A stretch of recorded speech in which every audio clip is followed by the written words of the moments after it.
BJP నేత ప్రశాంత్ రెడ్డి హత్యకు కుట్ర ఆడియో లీక్. ఆంధ్రప్రదేశ్లో మెగా డిఎస్సి నోటిఫికేషన్ విడుదల. apdsc.apcfss.in ద్వారా అప్లై చేసుకోవచ్చు. వర్ఫ్ ఆస్తులను కొట్టేసేందుకు కేంద్రం కుట్ర. MIM chief Asaduddin Owaisi.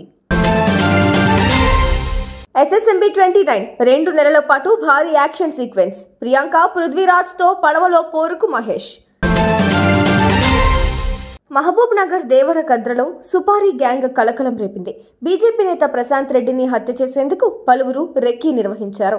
కర్నూలు, కర్ణాటకకు చెందిన రౌడీ షీటర్లుగా తెలుస్తోంది. 2.5 కోట్ల రూపాయలకు సుపారీ కుదుర్చుకున్నట్లు ఆడియో బయటకొచ్చింది. దీనిపై ప్రశాంత్ రెడ్డి పోలీసులకు ఫిర్యాదు చేశారు. కాగా ఓ హత్య కేసులో ఆయన నిందితుడిగా ఉన్నారు.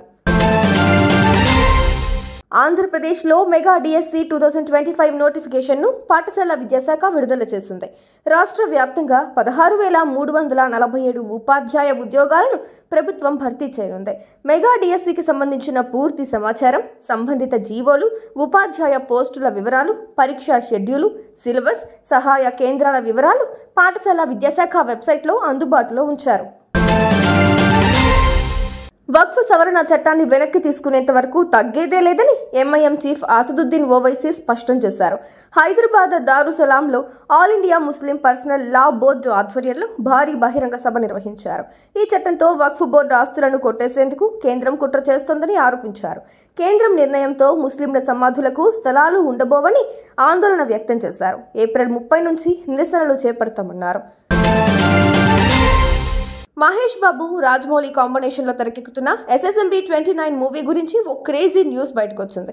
3,000 మంది జూనియర్ ఆర్టిస్టులతో ఓ భారీ బోట్ యాక్షన్ సీక్వెన్స్ ను చిత్రీకరించేందుకు డైరెక్టర్ సన్నాహాలు చేస్తున్నట్లు తెలుస్తోంది. ఇందుకోసం హైదరాబాద్లో పెద్ద సెట్ ను సిద్ధం చేస్తున్నట్లు టాక్. 2 నెలల పాటు షూట్ జరుగుతుందని, మహేష్, పృథ్వీరాజ్, ప్రియాంక పాల్గొంటారని సమాచారం.